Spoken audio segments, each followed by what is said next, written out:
শেখ হাসিনা পালিয়ে গেছে, শেখ হাসিনা নাই, শেখ হাসিনা চলে গেছে, শেখ হাসিনা পালায় না।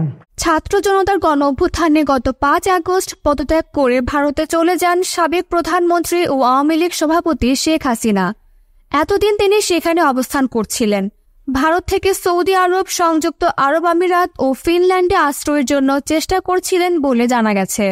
তবে সাবেক এই প্রধানমন্ত্রী দুবাইয়ে আশ্রয় পেয়েছেন বলে এক গোপন সূত্র নিশ্চিত করেছে।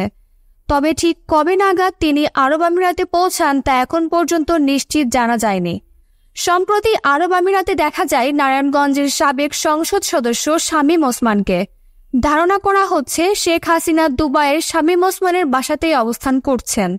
অপরদিকে বিশ্বস্ত একাধিক সূত্র বলছে, পশ্চিমা ও মধ্যপ্রাচ্যের বেশ কয়েকটি দেশের সাথে শেখ হাসিনার রাজনৈতিক সম্পর্ক সুনির্দিষ্ট ছিল না বিধায় তিনি দেশগুলোতে রাজনৈতিক আশ্রয় চাইলে মুখ ফিরিয়ে নেন তারা। ফলে শেখ হাসিনার শেষ গন্তব্য দুবাইতে হয়েছে। অপরদিকে যুক্তরাষ্ট্রের ভার্জিনিয়ায় বসবাস করেন শেখ হাসিনার ছেলে সজীব ওয়াজেদ জয়। যদি শেখ হাসিনা দেশটিতে যেতে পারতেন তাহলে তিনি সজীবের বাসায় উঠতেন। তবে এখন যেহেতু দুবাইয়ে আশ্রয় পেয়েছেন, সেজন্য শেখ পরিবারের বিশ্বস্ত শামীম ওসমানের দুবাইয়ের বাড়িতেই নিরাপদে থাকবেন শেখ হাসিনা। তবে তার পাসপোর্টে আগে থেকেই মার্কিন ভিসা লাগানো ছিল, কিন্তু তিনি দেশ থেকে পালানোর পর এটি বাতিল করে দেওয়া হয়। যুক্তরাষ্ট্রের পক্ষ থেকে জানানো হয়, যেহেতু শেখ হাসিনা প্রধানমন্ত্রীর পদ থেকে পদত্যাগ করেছেন, তাই তার এই ফিচারটি আর বৈধ থাকছে না।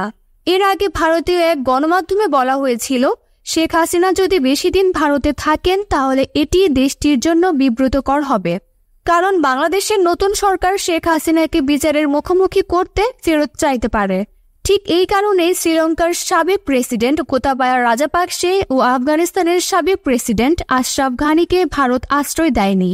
অপরদিকে জুলাই হত্যাকাণ্ড সহ সংঘটিত সব গণহত্যার জন্য মানবতাবিরোধী আন্তর্জাতিক অপরাধ ট্রাইব্যুনাল সহ দেশের বিভিন্ন থানায় মামলা হয়েছে।